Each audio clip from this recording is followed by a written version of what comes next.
another episode of Aligned and Thriving for Teachers with Nyla again, star of the show, always making her little appearance. She would like to inform you that today's episode, if you've been following our mini-series, we've already covered I've had 2 episodes on 4 laws each, so I've covered 8. So I've got the last 4 of the universal laws to share with you all. So we've already covered in episode 1, we covered the biggest 4. And then in episode 2, we've covered the ones about action and growth. And then today, our final 4, we're going to dive into the relativity, polarity, rhythm, and gender laws. So these laws are all about navigating challenges, building resilience, and finding balance in our lives. So let's face it, teaching and life can feel like a bit of a roller coaster. 1 minute, your class is engaged and smooth, and the next, everything's just chaos and stress. These laws give us a bit of a framework to understand these ups and downs and the tools to help you stay grounded, effective, and thriving. What more could you want? As always, I'm going to include as many practical strategies as I can that you can go off and use straight away, especially if you've never learned anything about the laws of the universe before. So, number 1 for today, the law of relativity.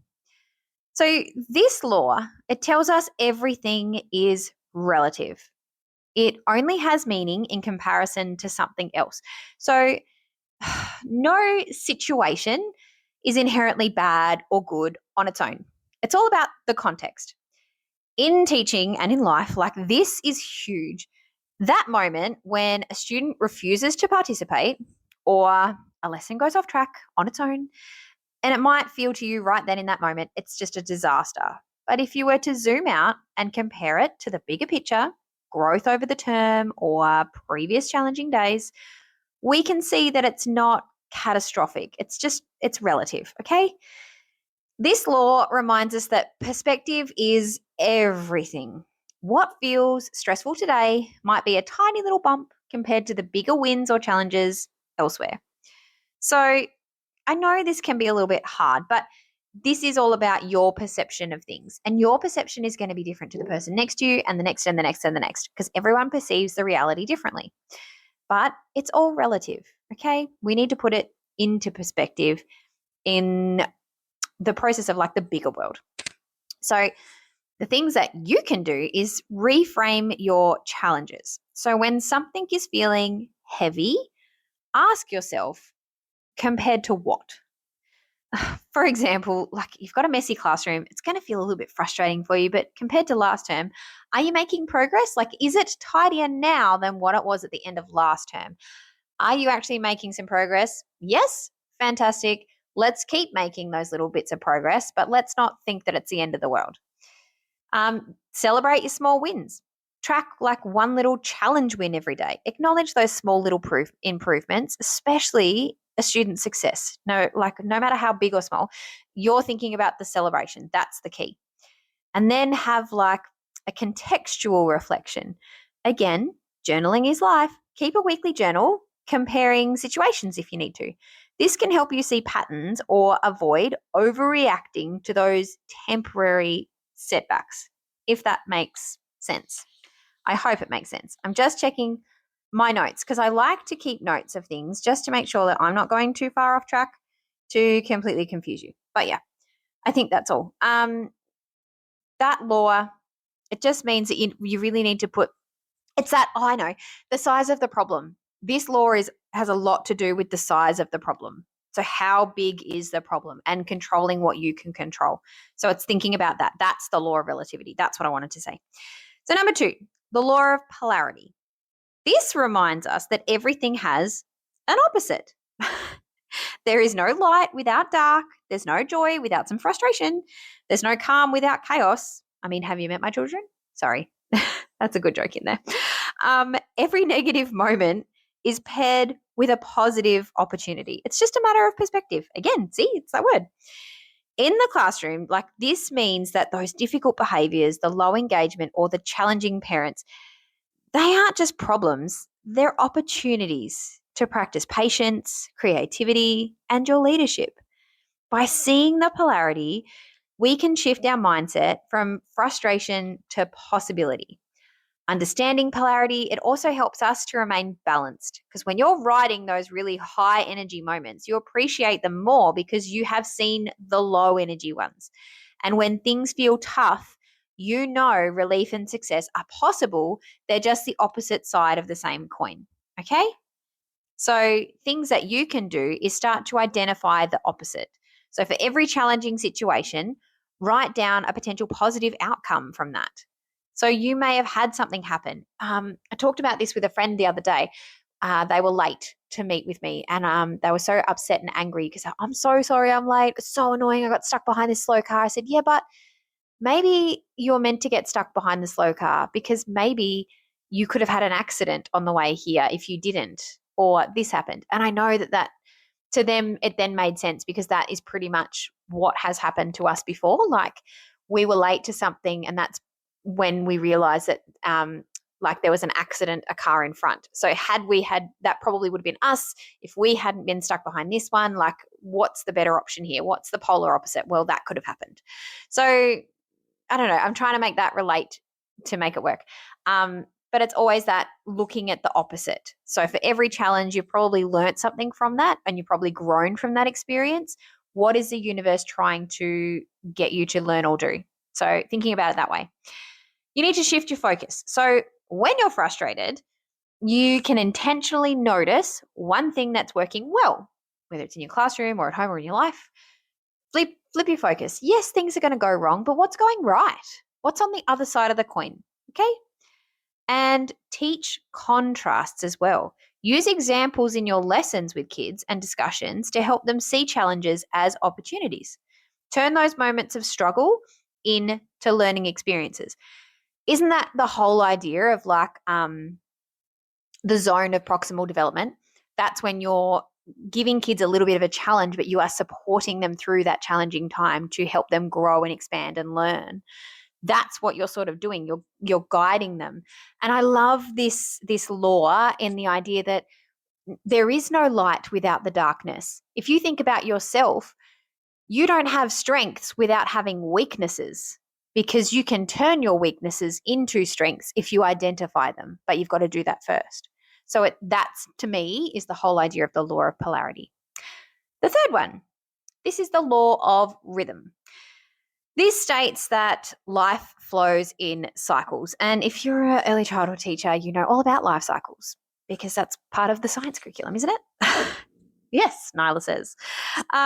It's the highs and the lows, the busy, the slow, the chaos, the calm. It's those energy and events that move in patterns. Recognizing these cycles, it allows us to ride them through rather than resist them. For teachers and well, whatever you're working as, but this is incredibly relevant because some weeks everything just flows beautifully, when other weeks it can just feel utterly overwhelming. Students' behavior, your energy, even seasonal school events happen, and they just all follow a rhythm. You are always going to have a Christmas something, whether it's a Christmas concert, a Christmas assembly, it's a flow. It happens every year. So get prepared for it. Like, hello. Understanding rhythm, it helps us prepare for those low points, maximize the high points, and just maintain stability in the classroom. The world flows on rhythm. I mean, have you not looked up at the sky at nighttime and looked at the moon? The moon has a cycle. If you ever map out kids in the cycle of the moon, when do you notice that the energy changes the most, guys? I mean, hello. I am just a little bit off the woo side, but you can't tell me that you don't agree that you know when a full moon's coming, okay? Because it does affect some kids' energy. It affects me. I know that. So everything goes in cycles. This law, it's going to remind us that no challenging moment is permanent. Just as chaos eventually gives way to calm, stressful days are going to pass and the positive cycles are going to return. I am living proof of this. I went through that horrible, horrendous, stressful cycle day after day at one school, one class. But at the end of that year, that class was done and I got a new one the next year and the cycle starts again, but it was new and different and it was more positive. The cycle ended. There is an end in sight, guys. It is just a cycle. It's when people say, oh, you're just in a season. Yeah, well, actually, you're just in a cycle. And you are going to come through the other side and you're going to start a new cycle. And it's going to go again. It's a pattern. Okay? We follow a rhythm. So, what can you do to help plan for this? Like, plan according to the rhythms. Schedule those high energy lessons when your students are going to be most alert, and save those lighter tasks for those slower periods when you know you can't give them as much. I mean, you know your class, you know your kids, you know when they're going to be learning the most and the best and the prime optimal learning opportunities. Like, come on, plan your day, plan your cycle. Accept natural cycles. Allow yourself. Nyla, stop it. She's barking at herself. It's just great. I'm just going to have to sort out that wonderful. Okay, sorry. I had to pause you there because I had to go sort out the furry, fluffy human. She was going to bark at her own reflection and having a wild party. So I've just sort of put her in the other room to continue my recording. So if I'm repeating myself, that's because I suck at editing. So I'm just going to go back. So I've told you to plan according to rhythms and then accept natural cycles. So allow yourself to adapt when the low energy day occurs instead of forcing perfection. You know your body, you flow in cycles too. So you're going to need to adapt to that. And then reflect on those cycles. So keep a simple log and notice when lessons or behaviors flowed. Excuse me, I got hiccups. Versus what felt challenging and using that insight to adjust into the next week. Then ride the rhythm with the students. Notice the class energy patterns during the day. Plan those transitions really well and break to align with those natural ebbs and flows of what's happening throughout the day. Okay? So that's the law of rhythm. It's pretty simple, really. The last one for today, number 4, and this is the last one. So this is the 12th one, I should say. They're not in any particular order. I've just sort of grouped them to what made sense to me. The last one is the law of gender. Now, this is not what you're thinking. This is not about male or female. No. This is about a balance between two types of energy that are actually within all of us. So I'm not gender stereotyping anything. I'm talking about the two different types of energy in relation to the universe. So masculine and feminine. So everyone has these two within us, masculine and feminine energies. Your masculine energy, it's active, it's structured, it's goal focused. And then the feminine energy is receptive, intuitive, creative, and patient. Okay. So in life and in teaching, because that's what I'm talking about, but in life, it's about balancing these energies because it's essential. Some days require structure, rules, and decisive action. Other days require listening, adapting, and responding with intuition. If you're over relying on one energy, that can start to create an imbalance, a stress, or a rigidity.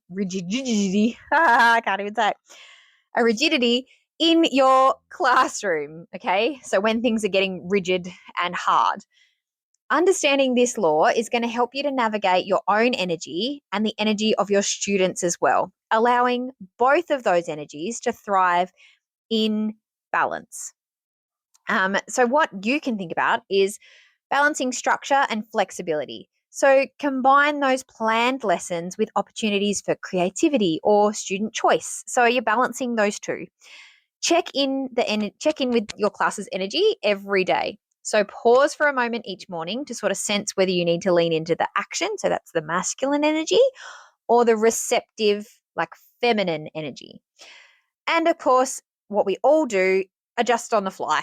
So if students are seeming restless or frustrated, you need to switch to that more intuitive, patient type of strategy. Or if they're disengaged, you need to bring in the structure, goal-focused activities, like give an end in sight.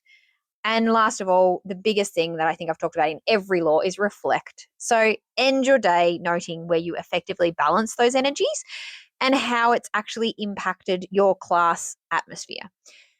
So as I said, the law of gender is not what you're thinking. So it's the balance of the two energies, the masculine and the feminine. We all have them. And I'm just going to talk in the concept now. I am going to gender stereotype and talk about women. When you're talking about those women that have that boss woman energy, that's just because at that time, how they are acting, they're grasping more of their masculine energy to create that boss girl vibe. Okay. So some days you might need to thrive in that space. Other days you may need to lean more into that feminine, and that's being that more kind, caring, compassionate, motherly type figure. that's really what this type of thing is describing. Okay? So I hope that made sense. So that's it. That's our final 4 laws: the relativity, the polarity, the rhythm, the law of gender. All of these laws teach us that challenges are just relative. That low has a high, that life moves on and it moves in predictable rhythms, like the sun goes up and then the sun goes down, the moon comes up. Like it's a process, it's a rhythm, it's a cycle. It just happens every day. It's amazing. Well, here in Australia, I know that the sun goes down for like an excessive amount of time in other places, but I'm just saying it still flows in a rhythm. It's just a different rhythm. So they all have a rhythm, they all have that cycle. It just means that balance is literally the key to thriving. So this week, try picking one of these laws and try and apply some of the strategies in your classroom or do a bit more research of your own. Observe how it's going to shift your experience, the vibe of your students, and even your own energy as a teacher or a human. But if you want to know more, like as I said, this was about the 12 laws of the universe. There are plenty of books by different people that I've actually had a couple. If you want to know more, you can ask me. I'll probably do a bit of an Instagram post about the ones. Oh, sorry, I just hit something. Yeah, about the ones that I have read that have talked about and taught me about the 12 universal laws. But yeah, if you want to know more, I'll do another post about that. But thank you for listening to this mini series in relation to those laws. I hope that I've given you both a bit of inspiration and some practical tools to help bring you some more balance, resilience, and flow back into your teaching life or your life in general, because that's what I'm here for. I just want to help and do what I can to support you. So, again, this is Aligned and Thriving for Teachers. You're doing an amazing job. In case no one told you today, please don't ever forget it or doubt yourself. Keep showing up, trust your energy, and just navigate the rhythm and flow in your cycle. That could be interpreted in so many different ways. So, you take that however you wish right now. But I hope you have an amazing day, night, whatever you're up to, or an amazing week ahead. Because remember, I already said you're amazing. You're doing a great job. You are loved and cared for always. And if you ever need to talk to someone, I'm only a DM away. And until then, I will talk to you again soon. Bye, guys.